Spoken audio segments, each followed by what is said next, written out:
Baruch Hu called to Moshe. So Rashi cites Chazal. He called him from Ol Moed, from the communion tent.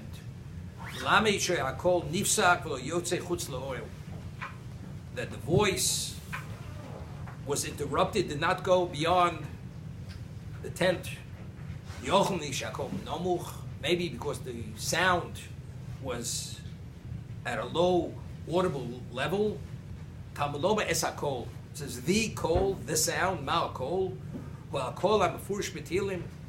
This is the sound which is explicit in Tilim. Kol Hashem ba'koach, kol Hashem ba'odo, kol Hashem shovei arozim.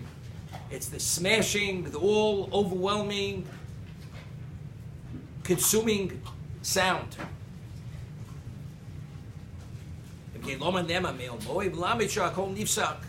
Although the sound was overwhelmingly smashing, piercing, all consuming, it did not go beyond the confines of the oil of the tent. I mean, the difficulty is, HaKadosh Baruch Hu speaking to Moshe Rabbeinu. Even though Moshe Rabbeinu was prophesied B'Hokitz in a wake state, what did HaKadosh Baruch Hu have to communicate to him at such a level of audibility that it's Kol Hashem B'Koach, with such power, with such strength, such all-consuming, piercing power. Why? The Ramban, regarding the building in the Mishkan, he draws parallels between Kabbalah Torah and the Mishkan. And the Mishkan itself was a replication of Sinai. Whatever you find at Sinai, it's replicated in the Mishkan.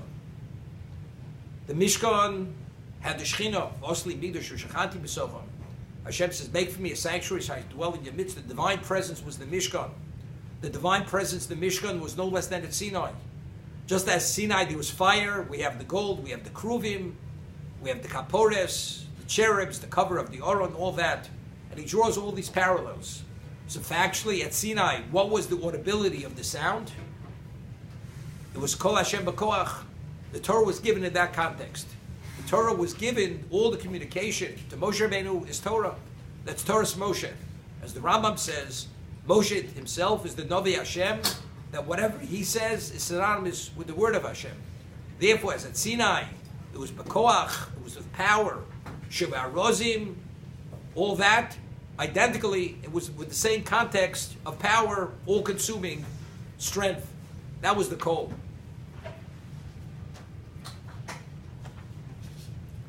We find, the Gemara tells us in Megillah, that when the Mishkan took on a permanent status, Vayoyi Bayom HaShmini, the Gemara tells us that the Simcha that HaKadosh Baruch Hu had at that moment was the equivalent of the Simcha he had when he created existence. It says, Vayoyi Bayom HaShmini. It was on the 8th day, as it says at the beginning of creation, Bria, Vayer Vayivoker. It was evening, it was morning. So the question is, what was the Simcha? The original intent of creation was that the Shekhinah, the divine presence, should be on the terrestrial level, should not be in Shamayim. And initially, before the Chet, before Adam ate of the Eitz Hadas, of the tree of knowledge, the Shekhinah, the divine presence, was on the terrestrial level. As a result of Adam eating of the Eitz Hadas, which is Tov Ra, which is evil, by eating of that fruit, he putrefied existence. Because he putrefied existence, and to a degree existence became an abomination, the Shekhinah ascended and detached itself from this existence.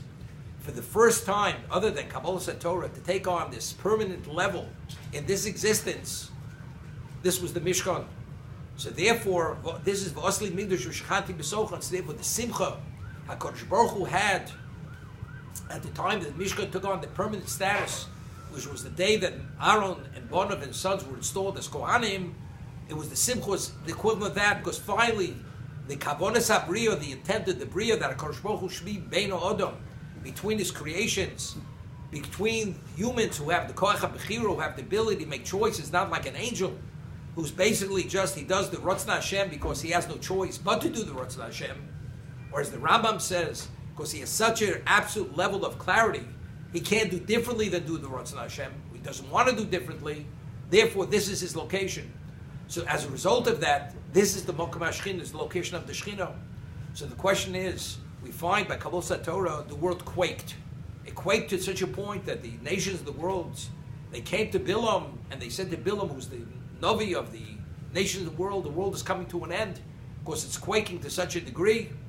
So he says to him, HaKadosh Baruch said he will only destroy the world. He made a bris after the Mabul, said maybe that's been mine, maybe he's destroying the Eish with fire. So he said to them, Shotim, are you a bunch of fools? Don't you realize Hashem Ozlam Yitain? HaKadosh Baruch Hu is giving his power to his people. Hashem, so they respond, Hashem Yivorech Samo V'Shalom. That was the response. When it went in the Mishkan didn't quake.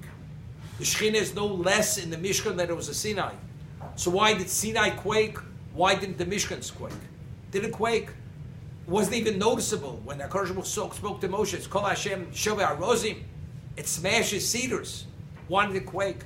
The answer is because when the HaKadosh Baruch Hu came down on Sinai, it was a regular physical world. Physicality has limitation. It didn't have the capacity to contain Hashem's presence. Therefore it quaked. The Mishkan itself, although it's a physical structure, it's the equivalent of what? Of Odin Kod Machet. As a result of that, that is the location. The Mishkan, although it had dimensions and specifications, we find in the Mishkan or Beis HaMikdash, it was Omdin Tzvufim, Mishtachvim Ruvochim. It was physical, it was a physical material, but its context was totally spiritual. And because its context was spiritual, therefore the location did not quake.